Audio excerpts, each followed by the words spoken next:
Iran Israel યુદ્ધ વચ્ચે દુબઈમાં નોકરી કરતો સુરતનો યુવક વતનમાં અટવાઈ ગયો છે। ફ્લાઇટ્સ રદ થતા પાલોદ ગામનો યુવક મુશ્કેલીમાં મુકાયો। 3 સપ્તાહ પહેલા રજા પર વતન આવ્યો હતો યુવક મોઈઝ શેખે દુબઈની ગંભીર સ્થિતિની મિત્રો સાથે મેળવી માહિતી। દુબઈની કંપનીમાં નોકરી કરતા મિત્રોએ ભારતમાં સુરક્ષિત રહેવા સલાહ આપી છે।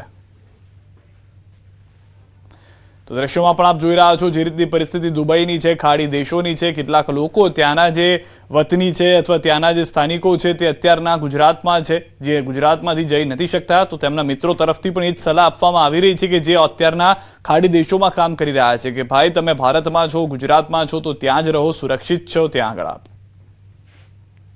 હું છેલ્લા 3.5 વર્ષથી દુબઈની અંદર રિયલ એસ્ટેટમાં કામ કરું છું।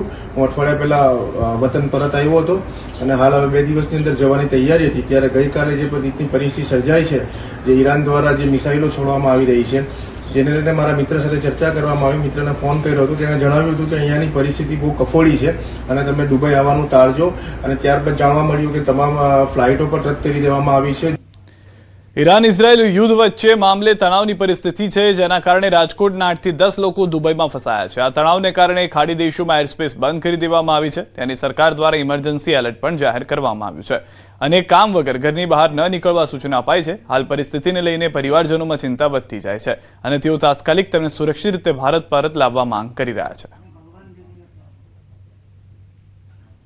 રાજકોટથી અમે અમારા ફેમિલી સાથે 10 મેમ્બર દુબઈ 3 દિવસથી ફરવા આવ્યા છીએ। દુબઈમાં હાલમાં એકદમ બધું સેફ છે, બધા લોકો અવર જવર કરે છે, ખાલી ફ્લાઇટ જ કેન્સલ થઈ છે। તો આપણી ભારત સરકારને વિનંતી કે કોઈ ફ્લાઇટની વ્યવસ્થા કરીને જે ટુરિસ્ટ છે એમને અહીંથી દુબઈથી ઇન્ડિયા લઈ આવવાનો પ્રયાસ જલ્દીથી જલ્દી કરે। ત્યાંની ગવર્મેન્ટે એક એલર્ટ મેસેજ આપ્યો છે કે જરૂર વગર બહુ બહાર ન નીકળવું। ગવર્મેન્ટને એ ખાસ રિક્વેસ્ટ કરશું કે આપણા જેટલા લોકોને પરત આવવું એને મદદ કરે।